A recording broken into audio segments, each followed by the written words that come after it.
శ్రీ మహాగణాధిపతయ నమ. ఐం మహాసరస్వత్యే నమ. శ్రీ లలితాంబికాదేవియే నమ. ఈ 12 రాసుల వాళ్లకు కూడా 2025 సంవత్సరము జనవరి నుండి డిసెంబరు 31 వరకు మిశ్రమ ఫలితాలు. మనము చాలా రాసుల వాళ్లకు బాగుంది అని చెప్పటము అన్నీ కూడా తెలియజేస్తున్నాం. ఎవరు ఏమీ ఆందోళన చెందాల్సినటువంటి అవసరము ఎంత మాత్రము లేదు. ఎందుకు ఈ మాట నేను ప్రతిసారి చెప్తాను అంటే, ఏ లగ్నములో ఎవరైతే పుట్టి ఉంటారో ఆ లగ్నము రీత్యా కూడా ఉన్నటువంటి గ్రహస్థితుల వల్ల కొంతమందికి అనుకూలము ఉండొచ్చు, కొంతమందికి ప్రతికూలాలు ఉండవచ్చు. అందుకనే ఎప్పటికప్పుడు మనము మన బాధ్యతగా మనము తెలుసుకోవటం అనేది జరుగుతుంది. అందుకనే ప్రసార మాధ్యమాల ద్వారా చాలామంది మాస ఫలాలు కూడా తెలియజేస్తూ ఉంటున్నాం. అంటే ఏ నెల ఏం జరుగుతుంది ఏమిటనేటువంటి వివరాలు కూడా తెలియజేస్తూ ఉన్నాం. అయితే ఇప్పుడు ఈ 12 రాసుల వాళ్ళు కూడా ఈ రాశి ఆ రాశి అని కాదు, అందరూ కూడా ఈ 2025 జనవరి నుండి మామూలుగా డిసెంబర్ వరకు కూడా కొన్ని అన్ని పనులకు కలిపినటువంటి పరిహారాలు అనేటువంటివి కొన్ని ఉంటాయి. అంటే ఈ పనికైతే ఇది, ఇంకొక పనికైతే ఇంకొకటి అని జాతకాన్ని బట్టి చెప్పటం అనేటువంటిది అది వేరు. కానీ జనరల్గా సహజ సిద్ధముగా మనము చేసుకోవాల్సినటువంటివి కొన్ని ఉంటాయి కదా. అవి ఏమిటయ్యా అంటే, మీకు తోచిన విధముగా ఎక్కువ సార్లు, అంటే నెలలో కనీసము ఒక 2 సార్లన్నా, అలా 12 సార్లు చేసేటప్పటికి 12 2 24 సార్లు అవుతుంది. అలా నెలకు 2 సార్లన్నా గోమాతను పూజించండి. ఆ గోమాతను పూజిస్తున్నప్పుడు కాస్త ఆకుకూరలు లాంటివి కానీ, ఏదైనా వాటికి కాస్త దాణా తీసివ్వడము కానీ, లేదా గడ్డి కొనివ్వటము కానీ, ఏదో ఒక మీకు తోచిన మాత్రముగా ఒక 50 రూపాయలది కావచ్చు, 100 రూపాయలది కావచ్చు, అలా గోమాతను ఎంత మనము పూజిస్తామో అంత మేలు జరుగుతుంది. కనీసము 2 సార్లు నెలకు, అంటే 15 రోజులకు ఒక్కసారి. దీన్ని ఒక సమయము అని పెట్టుకొని చెయ్యండి. ఇంకా ఒక పరిహారం ఏమిటి అనేటువంటిది మనం ఆలోచన చేసినప్పుడు, ప్రతి వాళ్ళ ఇంటికి కూడా నరదృష్టి, కొన్ని మనకు ఇళ్లలో పనులు కావడం లేదు అని అనుకునేటువంటి వాళ్ళు ప్రతి అమావాస్యకు, ప్రతి పౌర్ణమికి ఈ 2 సార్లు కూడా ఒక నిమ్మకాయ దిష్టి అనేటువంటిది ఇంటి ముఖద్వారానికి తీసి ఒక చోట చెత్త కుండిలో పడేయండి. ఇవి 2 పరిహారాలు మాత్రము కంటిన్యూగా చేసుకుంటే మీకు డబ్బులు నిలబడము కానీ, నరదృష్టి పోవడము కానీ, ధనము ఆకర్షణగా రావటానికి కానీ కొన్నిటి బాగా పనికొస్తుంది. ఇవి పాటించండి, మీకు మేలు జరుగుతుంది.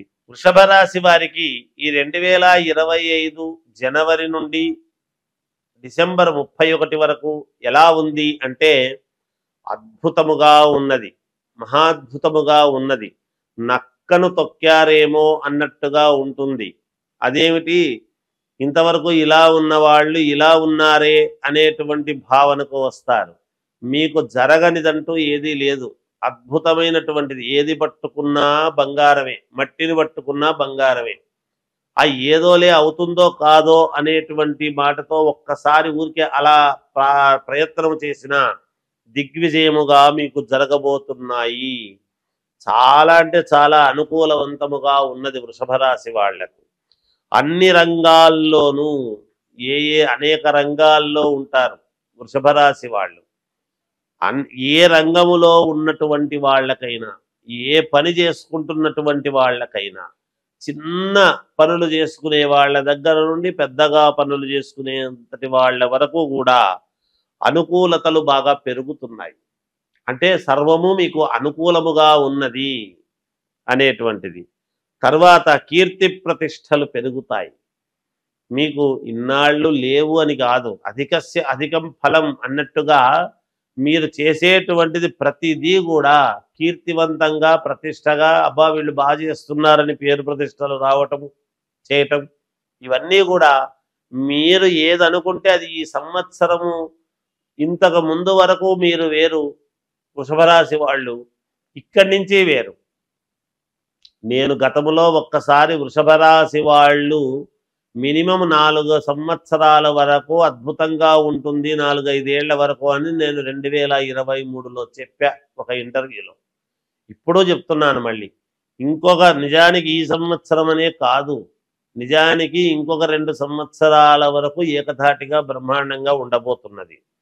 కొత్త వ్యాపారాలు చేస్తారు. అంటే అనూహ్యముగా మీరే ఆలోచన లేకుండా ఎవరో రావటం, ఒక మంచి ఇది చేద్దామనటం, దానికి కావాల్సినటువంటి నిర్ణయాలు తీసుకోవడము, అలా కొత్త కొత్త వ్యాపారాలు చేస్తారు.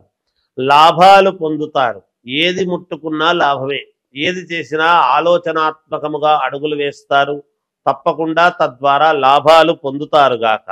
రాజకీయ నాయకులకు అయితే మహాద్భుతముగా ఉన్నది ఈ రాశి వాళ్లకు. మీరు ఏదనుకుంటే అది జరుగుతుంది. మీకే తెలియకుండా మిమ్మల్ని పిలిచి పదవి ఇవ్వటం లాంటివి జరుగుతాయి. మీకు కావాల్సినటువంటి వ్యక్తులకు పదవులు వస్తాయి. మీరు ఊహించని పరిణామాలు ఇన్నాళ్ల నుంచి రాజకీయంలో ఉండేటువంటి వాళ్లకు కూడా కొత్తగా మీకే తెలియకుండా కొన్ని అనుకూలాలు ఏర్పడబోతున్నాయి. వృషభ రాశి వాళ్లకు మహాద్భుతమైనటువంటి యోగము ఉన్నది. వీళ్లకు చేతి వృత్తులు, చిన్న చిన్న వ్యాపారాలు చేసుకునేటువంటి వాళ్లకు, చేతి వృత్తులు చేసేటువంటి వాళ్లకు, అంటే ఇప్పుడు బొమ్మలు కానీ, కొండపల్లి బొమ్మలు తయారు చేసేటువంటివి కానీ, లేదా బుట్టలు అల్లికలు కానీ, లేదా చేనేత వస్త్ర రంగము వాళ్లకు కానీ, ఈ చేనేత వృత్తులు ఉండేటువంటి వాళ్ళు, చేతి వృత్తులతో చేసేటువంటి వాళ్ళందరికీ కూడా ఈ సంవత్సరము ఒక దశ తిరగబోతున్నది అనేటువంటిది వాస్తవం. మీకు మంచి గుర్తింపు వచ్చి తీరుతుంది కాక. శుభకార్యాలు చేస్తారు ఈ రాశి వాళ్ళు. లాయర్లకు అద్భుతమైనటువంటి వాగ్దాటితో మంచి మంచి ఒక లాయర్లకు ప్రశంసలు అనేటువంటివి అందుకుంటారు. ప్రమోషన్లు వస్తాయి. ఉద్యోగాలు చేసుకునేటువంటి వాళ్లకు, గవర్నమెంట్లో చేసేటువంటి వాళ్ళకైనా, ప్రైవేటు రంగంలో చేసేటువంటి వాళ్ళకైనా కూడా ప్రమోషన్లు వస్తాయి. అలాగే ఈ సంవత్సరము రక్షక భటులు, అంటే పోలీసు వ్యవస్థ, పోలీసు రంగంలో ఉండేటువంటి పోలీసులకు చాలా బాగుంటుంది, అనుకూలవంతముగా ఉండబోతున్నది. వాళ్ళకు కూడా ప్రమోషన్లు వస్తాయి. దేశ సరిహద్దులలో ఉండేటువంటి జవాన్లు ఉంటారు. వాళ్లకు దేశాధినేతల నుండి ప్రశంసలు, మెడల్స్ అందుకోవడం అనేటువంటిది జరుగుతుంది గాక. విద్యార్థిని విద్యార్థులకు చాలా మంచి సదవకాశముగా ఉన్నది. మీరు అనుకున్నది సాధిస్తారు. మంచి ర్యాంక్స్ వస్తాయి. బాగా మంచి ఉద్యోగాలు దొరుకుతాయి. చదువుతూ ఉండంగానే ఉద్యోగాలు లభిస్తాయి. ఉద్యోగాల కోసం ఎప్పటి నుంచో ప్రయత్నాలు చేసేటువంటి వాళ్ళకు కూడా ఉద్యోగాలు వచ్చి తీరుతాయి గాక. వివాహము కావాల్సినటువంటి వాళ్లకు వివాహము, సంతానము కావాలనుకునేటువంటి వాళ్లకు సంతాన యోగము ఉంది. ఇక ఈ రాశి వాళ్లకు భూముల వలన బాగా కలిసొచ్చేటువంటి విధానముగా ఉన్నది. తర్వాత రైతులకు మహాద్భుతముగా ఉండబోతున్నది ఈ సంవత్సరము ఈ రాశి వాళ్లకు అనేటువంటిది తెలియజేస్తూ జయోస్తు.